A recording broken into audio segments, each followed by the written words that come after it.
Hey everyone, and welcome. Today we are diving fork first into the heart of Russia.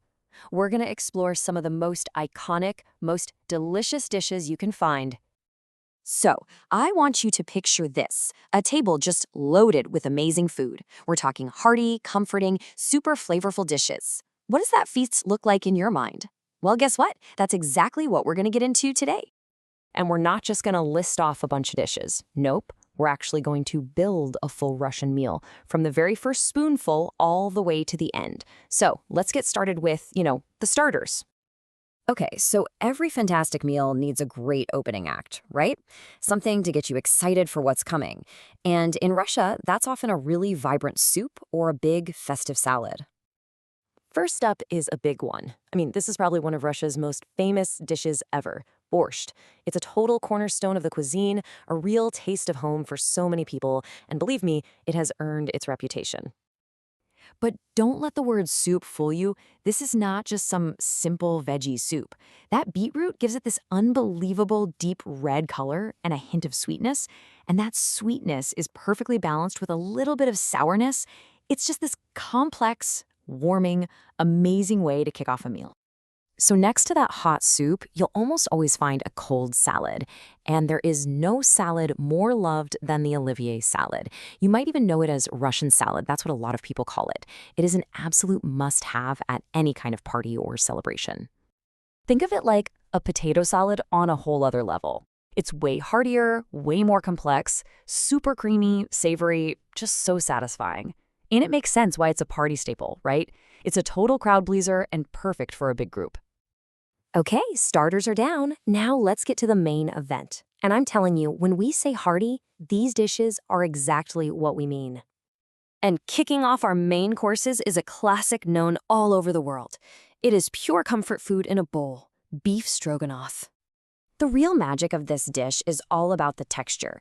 You've got these super tender strips of beef, and they're just swimming in this rich, savory, silky smooth mushroom sauce. You serve that over some rice or pasta. Oh man, it's the kind of meal that just warms you up from the inside out. All right, next up we have pelmeni. This is basically Russia's amazing version of dumplings, and it's a huge part of home cooking. Making these is often a whole family thing, a tradition that gets passed down. And they're so simple, but so good. It's just a savory meat filling, wrapped up in a thin dough, and then boiled. That's it. And the classic way to eat them, with a big dollop of sour cream or just some melted butter. Simple, rustic, and absolutely perfect. Okay, another comfort food classic you'll see is cabbage rolls. And this is one of those amazing dishes that takes really simple, humble ingredients and just transforms them into something packed with flavor. So what you have are these soft cabbage leaves wrapped around a filling of meat and rice. Then they're slow cooked in a tomato sauce until everything is just melt in your mouth tender. Every single bite is just so rich and satisfying.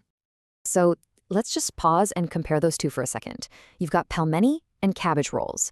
Both often have a meat filling, right? But they are totally different comfort food experiences. The pelmeni are these small boiled dumplings served really simply. The cabbage rolls are bigger, they're wrapped, and they're simmered in this rich sauce. It just goes to show you how versatile cooking can be. And now for something completely different. Let's talk shashlik. We're moving away from the slow simmered stuff here.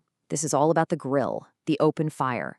It's basically the Russian version of barbecue, and it's a huge part of summer gatherings. You've got these big chunks of marinated meat grilled over a fire until they are just incredibly juicy and smoky. So good. Okay, a meal isn't just about the main course, right? You need the sides. So let's talk about the breads and other awesome things that really complete the whole spread. First things first, you gotta have bread. And in Russia, that usually means black bread. This stuff is so important, it's practically a symbol of food itself. And trust me, this is not your typical slice of bread. It's made from rye flour, so it's got this dense, hearty texture and a really unique, kind of tangy flavor. And remember our first dish, the borscht? Well, this is its perfect partner. It's the absolute best thing for soaking up every last bit of that amazing soup. All right, next up is something a little more on the delicate side, blini. These are basically thin Russian pancakes, a lot like crepes, and they have some really cool traditions that go with them. And these things are so versatile. You can eat them sweet with some honey or cream, or you can go savory with other toppings. They can be a snack, a dessert, or just another part of the big meal. They're a huge deal during a festival called Maslenitsa, which is basically Pancake Week to celebrate the end of winter. How cool is that? All right, we've done it. After putting all these pieces together, our table is finally set. Let's step back and take a look at the amazing feast we've just built. Just look at this spread. We've got our amazing starters, that vibrant borscht, and the creamy Olivier salad. Then we have a whole lineup of main courses, from the comforting stroganoff to the smoky shashlik.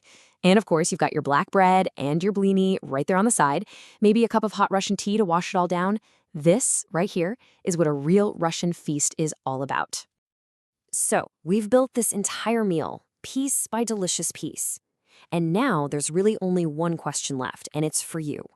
Looking at everything on this table, what's the very first thing you're trying? Which dish is calling out to you?